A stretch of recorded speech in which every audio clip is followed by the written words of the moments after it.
Good day everyone, I am Aliana Grace Bello. Today I will be discussing about the object relation theory of Heinz Kohut. Heinz Kohut was a 20th century psychoanalysis na nagpalawak sa field of self-psychology.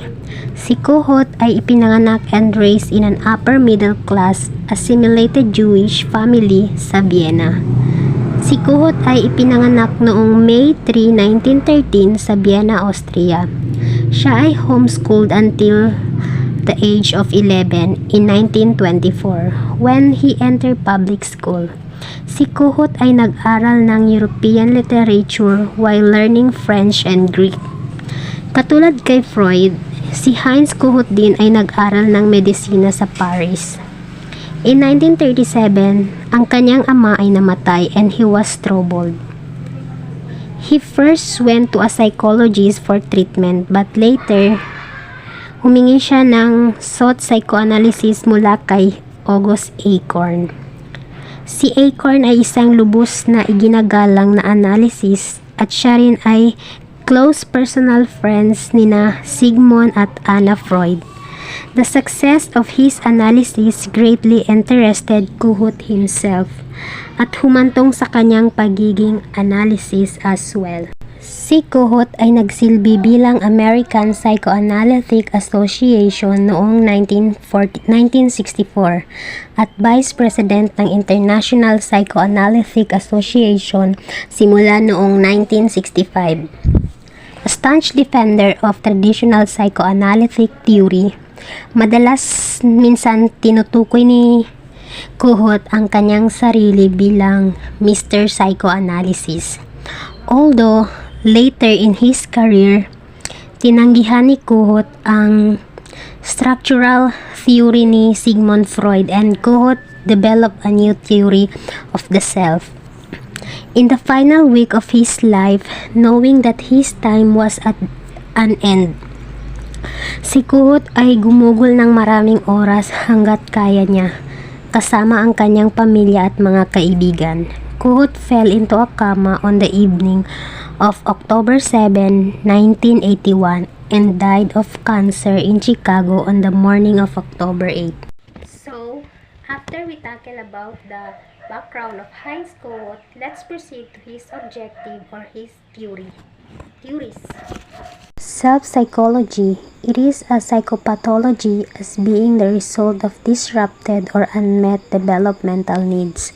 So, there are instances wherein children are at risk. Meaning to say, nagiging delikado ang kanilang kalagayan. At risk ba? Pero, may mga circumstances o mga pagkakataon na nagkakaroon ng mga interventions or magandang outcome or kinalabasan ng mga bagay, no? Object relation theory. Theory that emphasizes on individual social relationships and their origin in childhood. So, ang ibig sabihin nito, ang social relationship ng tao or relationship niya sa community or sa pamayanan, kung saan siya pinanganak at lumaki. Meaning to say, kung maganda ang relationship mo sa pamayanan, lalo na sa child of origin, ay maganda rin ang magiging resulta or kahinat na nito. Self. According to him, Kohut defined the self as the center of the individual psychological universe.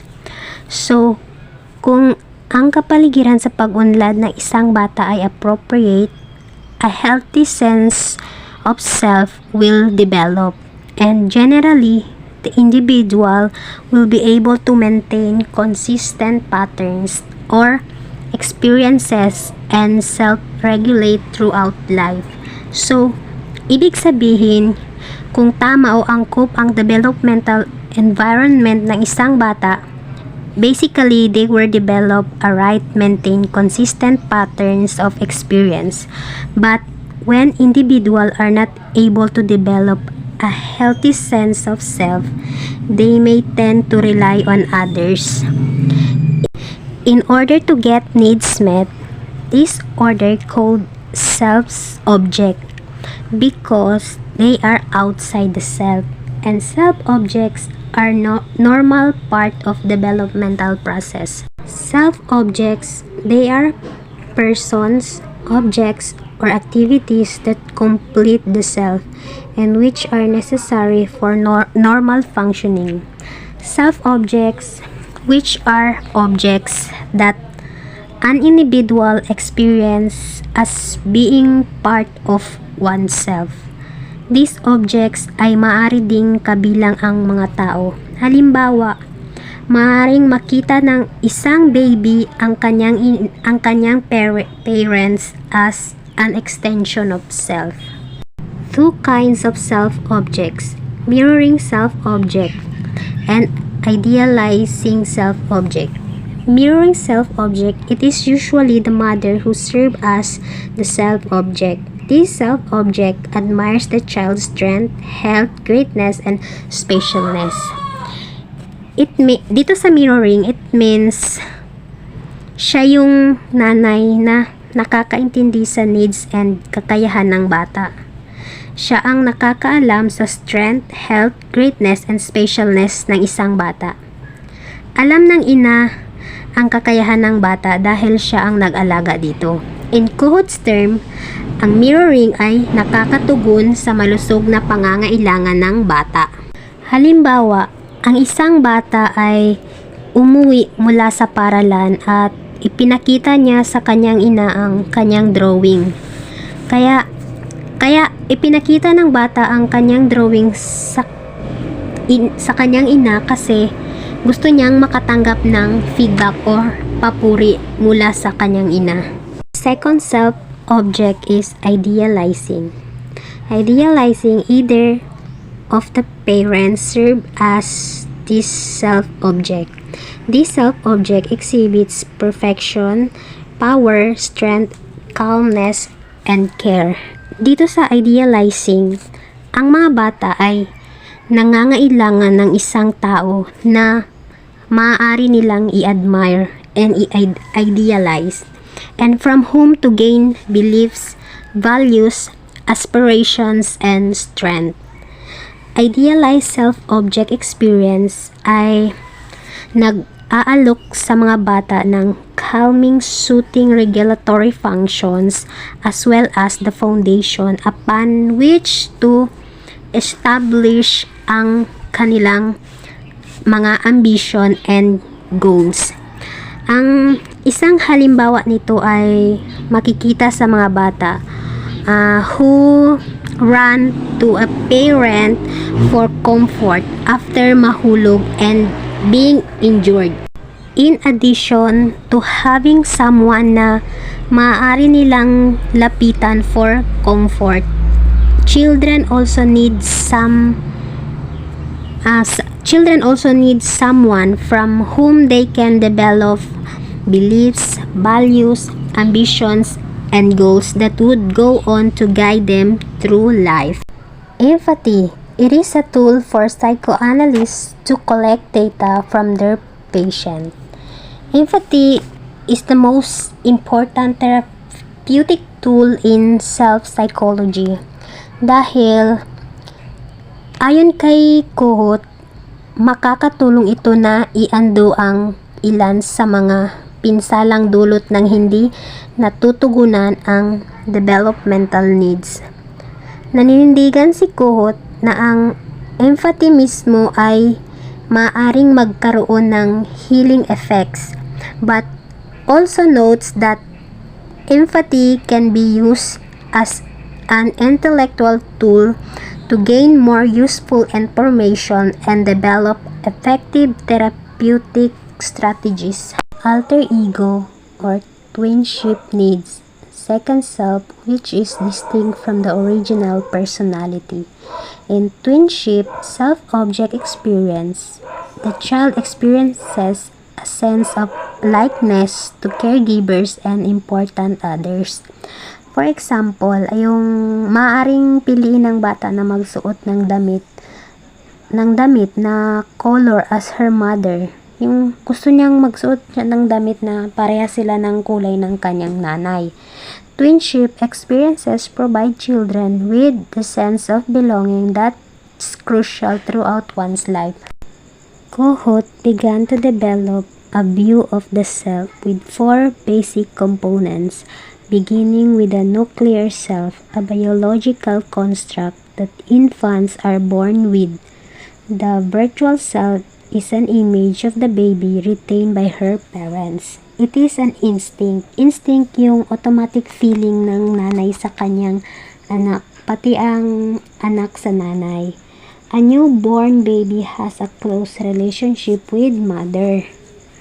And the combination of nuclear self and virtual self should lead to the next component, a cohesive self, but trauma, abuse, and other problems during development can prevent this. The grandiose self is the 4th component, and it is an egocentric form of the self that result from feelings of being the center of the universe during early infancy. Ito sa grandiose, ang nanay ay ang sentro ng lahat, no? Automatically, siya ang hinahanap ng mga anak kasi siya ang center of love and care. Optimal frustration, a self-object is needed but not accessible. Ito sa optimal frustration, it is a form of frustration and disappointment. Kapag ang isang bata ay nangangailangan ng access ng isang self-object but one is not available, he or she might experience frustration. Optimal frustration ay nangyayari kapag ang isang tao ay nakaranas ng pagkabigo na maaaring humantong sa development of new coping skills. Halimbawa, kapag pinapakalma ng ina ang isang baby na hindi makatulog gamit ang pacifier, this enables the baby to develop the ability to function with the pacifier. Transmuting internalization, internalizing the needed self-object functions. A function mo as a mother or as a child, it should be internalized. Ibig sabihin, isa-isip mo nang sa ganon, whatever subject or plans will work. Next is acquiring the missing self-structures. Nang sa ganon, ma-acquire mo yung mga bagay-bagay na hindi mo nagawa will be realized. Yung maipagpatuloy mo ba? Ganon. Narcissism, they often see the world as their audience. Result of the empowerment of grandiose self. Grandiosity, kawalan ng empathy para sa iba.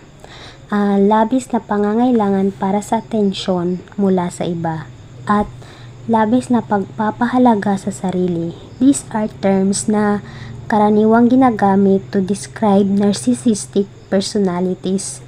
Sa kasaysayan ng psychoanalysis and in society today, ang narcissism ay may negatibong konotasyon. It is typically pathologized as abnormal and unhealthy. However, as well come to understand in this article, while narcissism has its dangers,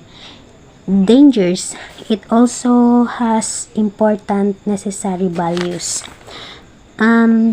In classical Freudian psychoanalysis, ang narcissist were often seen as unanalyzable or hindi magagamot dahil they were thought of as incapable of forming meaningful attachments sa iba.